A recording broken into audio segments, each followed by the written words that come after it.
amahame ya demokarasi adashimangirwa mu Rwanda, mfite uruhare mu gutuma tutubaka igihugu kigendera ku mategeko. Noneho yibaza ati noneho uruhare rwanjye rwo kugira ngo ibintu bihinduke mu gihugu cyacu nibi. Ngira ngo buri munyarwanda wese afashe umwanya wo gutekereza kuri icyo kintu no gufata ingamba zo kuvuga ati ubu hari icyo ngiye gukora. Ndagira ngo mbabwire iyo nzira ya demokarasi nkunze kuvuga ngo ni ndende yaba ngufiya. Kubaka igihugu kigendera ku mategeko, ako kanya ejo mu gitondo ushobora kubyuka rwose tukaryama, FPR nabo bafatanyije kubara iki gihugu bakicara kavuga ati abanyarwanda murabizi mwiza twicare dusasi inzobe turebe ibitagenda nibiye.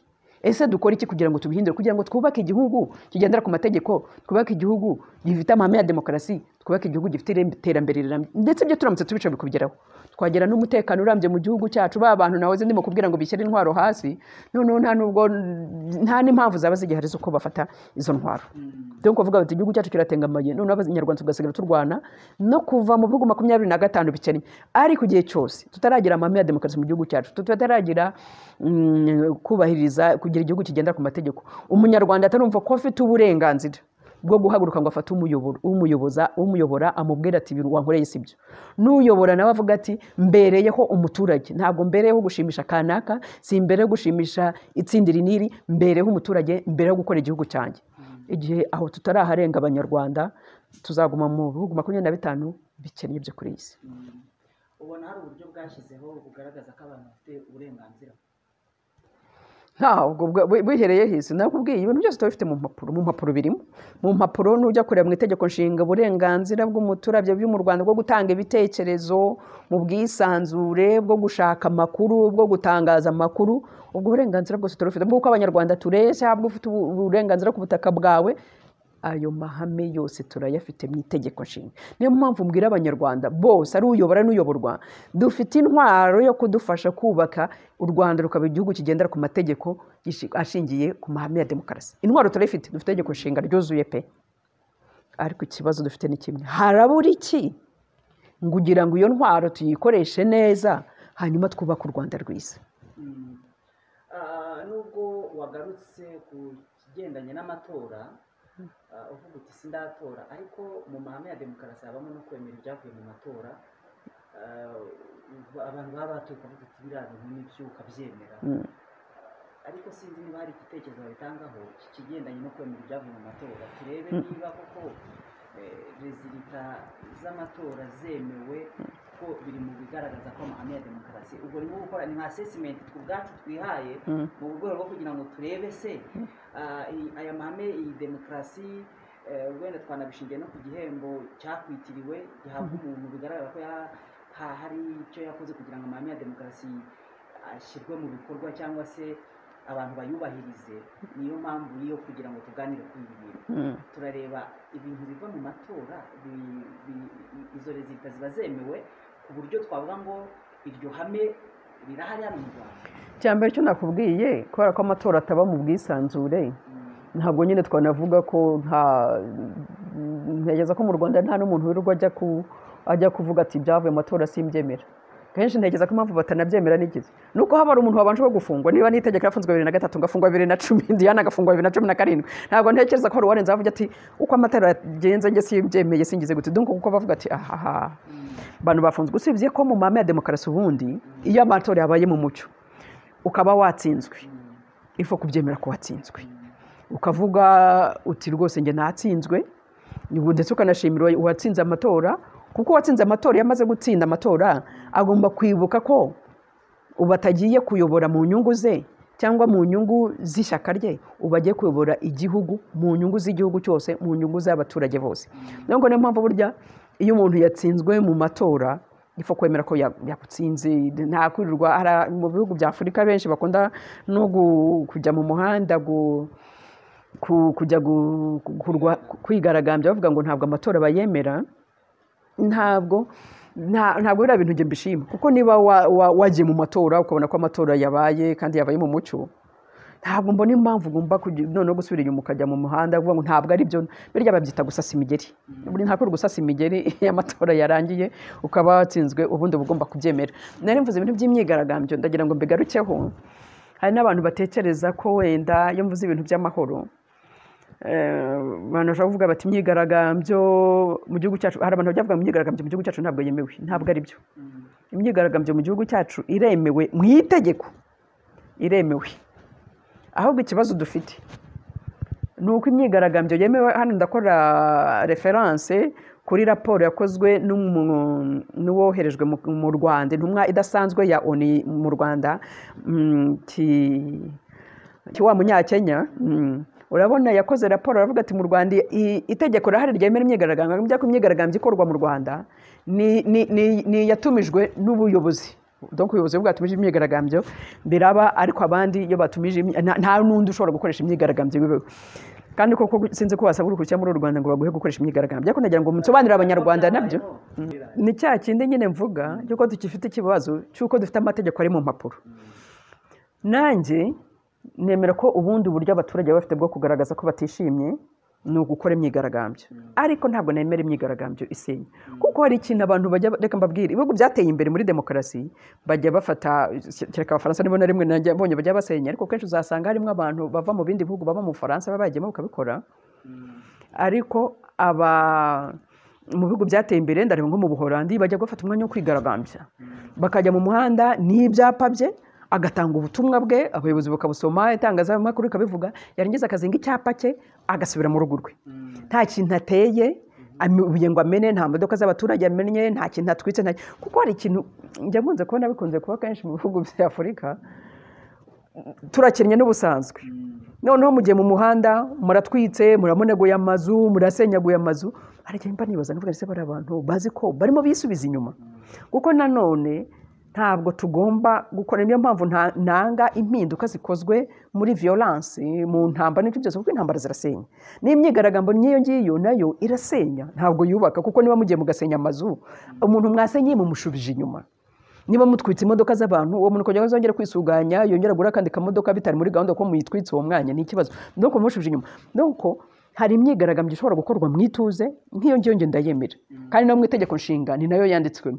Ntabwo mbona impamvu nk'uwo mukuru wa polisi yanze nyine gutanga urwo ruhushya, kuko ikindi abantu bagomba gukora ni iki. Donc nuko umuntu nyine amenyesha ati nzanyura aha n'abantu banjye, hamwe mukagenda mukanyura. Unese imyigaragambyo yemewe n'ubuyobozi, ya myigaragambyo yakorwaga mu minsi yashize, igihe General Karake yafatwaga, nabonye abantu niyo myigaragambyo ntekereza yabaye ndi mu Rwanda hari, nubwo nari muri gereza, ariko nakurikiye ku televiziyo. Donc abantu bagafata ibyapa bakajya imbere y'ambassade bavuga ati ntabwo twishimiye ibintu mwakoze n'ibiki byose. Donc ibyo ngibyo kubikora, abaturage bakabikora, ni mu bumwe mu buryo abaturage bashobora kugaragaza ko batishimiye ibirimo bibakorerwa, ariko bigakorwa nta kintu abantu bangije. Donc rero ntekereza ko ubuyobozi bw'igihugu cyacu niba bukoresha imyigaragambyo kugira ngo abaturage bagaragaze ko hari igikorwa igihugu cyadukoreye ibintu ntibabyemere, nabo bagombye kwemera ko abandi abaturage bayobora babereka ko ibyo babakorera batabyishimiye, kandi bagakora ku buryo bikorwa nta kintu cyangijwe. Donc uko bemera ko bashobora kuyobora abaturage bagakora imyigaragambyo bagaragariza igihugu ko ibyo bakorewe batabyemera, nabo nibemere bibakorerweho. Bemera abaturage bajye mu muhanda bafata ibyapa bandikeho bati dore niba ari kwa minisitiri w'ubutegetsi bw'igihugu bajya bati mwadusenye none umunsi turi ku karubanda, ntabwo twishimiye, nimushakira igisubizo cyaho tugomba kuba, amasezerano dufite nashyirwe mu bikorwa, hanyuma akajya kubishyira mu bikorwa. Ni uburyo ubundi abaturage baba bafite bwo kugaragariza abayobozi ko batishimiye imiyoborere yabo. Ariko rero birabaje nyine ko mu mategeko birahari, njya numva hari n'abanyamakuru bamwe bajya babeshya ngo mu Rwanda imyigaragambyo ntabwo yemewe. Mu itegeko irimo, ahubwo ikibazo kuyishyira mu bikorwa nibyo bitemerwa, kandi dufite ibintu. Niyo mpamvu uvuga nti ndimo ndaharanira ko intwaro yacu nziza dufite itegeko nshinga ishyirwa mu bikorwa, umunyarwanda wese ari uyobora n'uyoborwa, kugira ngo twubake igihugu cyiza dushobore kugera ku iterambere rirambye n'amahoro arambye mu gihugu cyacu. Wenda amahame yanyu nkagera nko muri ati tugiye kuyakorera mu ntuza mu gisubizo kimwe, wenda kuko twagiye tunabigarukaho bimwe, harimo nk'uburenganzira bwa muntu, uburyo bwubahirizwa mu Rwanda. Ikindi turarebaho ni iyubahirizwa ry'amategeko, twagiye tubigarukaho byose tubireberaho rimwe, kugira ngo turebe ese amategeko arubahirizwa. Wenda ikindi turavugaho, kandi irindi hame nari ryibagiweho, ikindi wanagarutseho wavuzeho cyane ni ubwinshi bw'amashyaka, kwemera ubwinshi bw'amashyaka mu itegeko nshinga wabivuzeho ubigarukaho. Nagira ngo turebere hamwe ese uburenganzira bwa muntu, ubwinshi bw'amashyaka n'amategeko uburyo yubahirizwa mu gisubizo kitagiye kure kitarambiranye iki twabivugaho. Ibyinshi ndabivuzeho, ndagaruka ku kirebana n'uburenganzira bwa muntu. Uburenganzira bwa muntu ni iki se? Nuko nujya gusoma amahame agenga uburenganzira bwa muntu kandi u Rwanda rwasinyeho ari amahame ya ONU. Uburenganzira bwa muntu nuko umuntu abaho ntihagire umuvutsa uburenganzira bwe, akagira uburenganzira ku murimo, akagira uburenganzira ku kubaho, ntihagire umufungira ubusa, akaba afite aho aba, ntihagire umubuza. Niba rero umuntu agusenyeyeho inzu aba yakuvogereye, uburenganzira bwawe nk'umuntu ntabwo buba bwubahirijwe. Niba umuntu akurandurira imyaka, uburenganzira bwawe aba yakuvogereye, ntabwo uburenganzira bwawe buba bwubahirijwe nk'umuntu. Niba itegeko nshinga rinyemera gushyiraho ishyaka, gasaba gushinga ishyaka, ntibabinyemerere, uburenganzira bwanjye buba bwavugiwe. Donc uburenganzira bwa mbere ni ubwo ngubwo kuba hari amategeko aha umuntu uburenganzira bwa mbere bw'ibanze, kuko kubona icyo urya, kubona aho uba, gutanga ibitekerezo byawe mu bwisanzure ni uburenganzira bwa mbere bw'ibanze tuzasanga muri aya mahame arengera uburenganzira bwa muntu ya ONU. Niba ari ubwo burenganzira butubahirijwe, nyine ntabwo bwubahirizwa mu gihugu, ntabwo bwajya mu bindi. Hari abantu baburiwe irengero, Boniface Twagirimana, Ndereyimana Eugene, Abayisenga Venant, Irimine Iragena. Donc ndavuga abantu twari kumwe, ubwo n'undi wese yakubwira abe, n'undi wese yakubwira abe. Ntabwo mu gihugu kigendera ku mategeko umuntu abura, ntabwo bishoboka. Ntabwo umuntu ashobora kubura gutyo. Ibyo rero kigaragaza ko dufite ikibazo cyo kubahiriza uburenganzira bwa muntu. Hari abishwe, basiridiyo batewe ibyuma ahantu ku mugaragaro, haba ari abantu mu bitaro. Anselme wakuwe muri gare ahantu hari abantu. Haba rugero wahamagawe n'umuntu akicwa. Abo bose barishwe, nta butabera bigeze bahabwa, nta kintu kigeze kigaragara. Ubwo rero ibyo byose bigaragaza ko nyine nakubwiye amahame ya demokarasi itajya kugenda ntaho u Rwanda ntaho ruri rwose, ntaho turacyari kure cyane. Donc urumva ibyo bintu byose ntibigaragaza nyine ko uburenganzira bwa muntu butubahirizwa mu gihugu cyacu. Ikindi warumbwe ni cy'amashyaka menshi. Erega abantu bajya bavuga bati ariko ubundi muragira ngo tugire amashyaka angahe. Erega byose bituruka mu buryo abaturage ubwabo baba biyumvikana neza ko demokarasi ni ubutegetsi bw'abaturage, bagahitamo bati tuzagengwa igihugu cyacu, umuryango mugari wacu, kugira ngo tubeho muri harmoni. Donc tubaho dushyize hamwe, dukorera hamwe, twubaka igihugu cyacu, twiteza imbere. Bizagenda gute? Donc mu itegeko nshinga haba nk'umubare w'amashyaka menshi. Ntabwo yigeze avuga ngo hazabaho amashyaka 10, havuze ngo hazabaho 11 cyangwa 15. Ni ukuvuga bavuze umubare w'amashyaka gusa. Mu gihugu cyacu kizagendera ku mahame ya demokarasi ashingiye ku mashyaka menshi, ibitekerezo binyuranye. Ubundi rero ni ukuvuga ko uwo muntu washatse gushyiraho ishyaka nta kindi kibazo yagombye kubazwa. Hari itegeko rigenga uko amashyaka agomba gukora mu gihugu, 1, 2, 3, 4, uko mugomba kuba mufite abantu 200 mu ntara zose z'igihugu, gender igomba kuba irimo, ubumwe bw'abanyarwanda bugomba kuba burimo. Ujya gushinga ishyaka ugomba kureba ese ibi bintu ndabyujuje. Niba ubyujuje nta kindi bagombye kukubaza, wagombye kugenda ukadepoza muri RGB, hanyuma RGB ikakwandika. Ariko njye narakumiriwe, ntibatuma nemera mpura nshaka abarwanashyaka. Hari abo dufite, ariko kugira ngo ugomba guhura nabo ukabasobanurira, ukababwira uti ishyaka tugiye gushyiraho, amahame remezo tugenderaho nayo ni uguharanira ko umunyarwanda agira ijambo mu bikorerwa, ni uguharanira ko iterambere rigera kuri bose. Uwo muntu akaza mwumvikanye kuri ayo mahame n'ibitekerezo bigiye kubagenga. Ariko niba ntemerewe guhura n'umuntu ngo mubwire, ubwo se bizagenda gute? Donc urumva turacyafite inzira ndende. Murikoreshe. Donc mwe kwitotoma, niba udashaka kurikoresha rero icecekere, uryame, wemere kakarengane. Njye nkunde kuvuga nti ni amagambo ya Martin Luther King, niwe wavuze ati niba ubona akarengane ugaceceka, ujye umenya ko ntawe utaniye na wa wundi ugakora. Kuko akarengane karakorwa, ntukarwanyije uricecekeye, cyangwa akarengane kazashinga imizi, kuko wagahaye umwanya, wararyamye urasinzira urakareka kifatira imizi, kararyamana ko gafata imizi. Ariko niba akarengane ukabonye ukavuga ati kana akarengane sinshobora kukemerwa, haguruka ukakarwanya, ntabwo akarengane kazafata imizi. Rero abo bashoferi be kwitotomba ngo ntabwo bafite uko bazishyurira abana. Icyakorwa kugira ngo amahame ya demokarasi ashinga imizi mu gihugu cyacu, icya mbere hari ubutegetsi dufite bwashyizweho n'abaturage, bufite inshingano yo gukorera abaturage.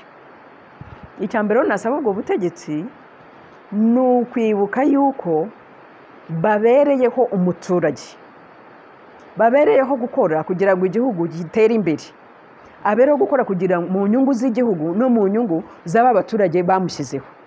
Donc igihe umuyobozi dufite ari mu rwego rw'ibanze, ari ku mwanya wa minisitiri, ari ku mwanya mu butabera, aho umuntu wese uri mu mwanya w'ubuyobozi yicare yumva, ajya yicara nagera iwe avuga ati hari umwanya ndimo murimo kubera ko mbereyeho umuturage, kandi umuturage mubereyeho kugira ngo nzamure n'igihugu cyanjye. Noneho yibaza uwo munsi akore biraye, ubundi ntekereza ko umuntu wese nimugoroba akora biraye akavuga ati ese uyu munsi nageze kuki, yibaza ati ese umuturage inshingano zanjye mpabwa n'amategeko, mpabwa n'umuturage, ese nazujuje, ese namukoreye icyo nagomba gukora, ese igihugu cyanjye uyu munsi nakoze iki kugira ngo kizamuke.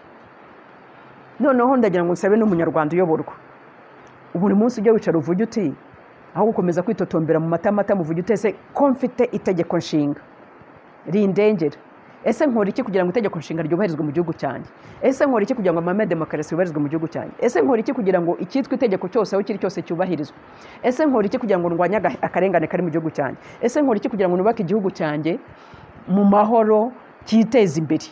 Uko uharanira guteza imbere umuryango wawe unavuga uti, kuko niyo mpamvu kare ngira ngo nanasorezeho natangiye mvuga uburyo umuryango ugomba kwiyubaka, ugomba gushyira hamwe, ukagira amategeko, ukagira umurongo ugenderaho. Uko ubitekereza mu rugo rwawe ari nako ugenda ubyagure bibe ku muryango mugari w'abanyarwanda bose. Ariko ikintu kibabaje muri iki gihe, umuryango nyarwanda urimo urasenyuka, ingo zirimo zirasenyuka, abantu barimo baricana bapfa imitungo, abantu barimo baratandukana bapfa ibintu by'imitungo, kubera ko umutima w'umunyarwanda usigaye, navuga ko usigaye ufata irari rikabije ry'ibintu, kandi n'umuntu agashaka kugira ibintu atavunikiye, ahubwo agashaka kugira ibintu yabonye mu busa atavunikiye. Ndagira ngo mbwira abanyarwanda turimo turajya ahantu habi, ndagira ngo rwose mbwira abanyarwanda aho hantu tuhave. Ni byiza ko tugira inyota yo gukira, ako tugira inyota yo gukira twanakoze. Donc we gushaka gukira unyuze mu nzira za bugufi, ya mafaranga navugaga leta yatanze kugira ngo adusirikiremo twese tugere aho dufashe kwizamura, mwicare muri babiri mwumvikana uburyo muyashyira mu mifuka yanyu, mumenye ko mwica igihugu cyanyu. Nuko iyo nyota rero ihari y'abantu, ugasanga abantu barimo barapfa ibintu, niba munakennye nimushyire hamwe mushaka uburyo aho mwivana muri ubwo bukene. Ya mihigo ejo yahizwe navugaga nti mbese bahigiye hehe ko batatubwiye, nawe mu rugo rwawe wicara uhige muvuge muti kugira ngo twubake urugo rushyize hamwe rugize dukora iki ngiki kugira ngo twizamure, kuko nimwizamura muzazamura n'igihugu. Ariko n'abari ku buyobozi bavuga bati tworohereze wa muryango mutoya mu misoro, mu buhinzi bwabo, mu miturire yabo, tuborohereze, tubafashe, dushyiraho gahunda zituma bajya imbere aho gukora ibintu bituma basubira inyuma. Gahunda zo kubateza imbere zikaba zihari, ariko kandi hakajya n'ibindi bikorwa bisubira inyuma bituma basubira inyuma, kuko niba dasazindoka kugira ngo 50 tuguha inzu, abarimo gusubiza inyuma kuko 50 ntabyo wari ufite, kuko ubifite ntabwo baguha inzu. Niba aza akakurandurira imyaka cyangwa akagusenyera akagenda, abagushubije inyuma. Nuko buri wese yibaza ati uruhare rwanjye kugira ngo u Rwanda rube igihugu kigendera ku mategeko, uruhare rwanjye kugira ngo amahame ya demokarasi ashingiye mu gihugu cyacu. Buri munyarwanda abyibaza buri mugoroba avuga ati uyu munsi nakoze iki kitujyane muri kiriya cyerekezo cyiza. Bibaye inshingano umunyarwanda wese yihaye, ari uri mu gihugu ndetse ari uri hanze, ntekereza ko ntabwo nyuma y'imyaka 5 rwose u Rwanda rwaba rumaze amahame twaba tumaze kuyashinga, dusigaye no kurwana no kugera ku iterambere rirambye. Urakoze cyane, turagushimira ku kiganiro cyiza waduhaye, kandi tujye ko muri tangaza by'Imana. Rwose ndahari, nta kibazo, murakoze namwe.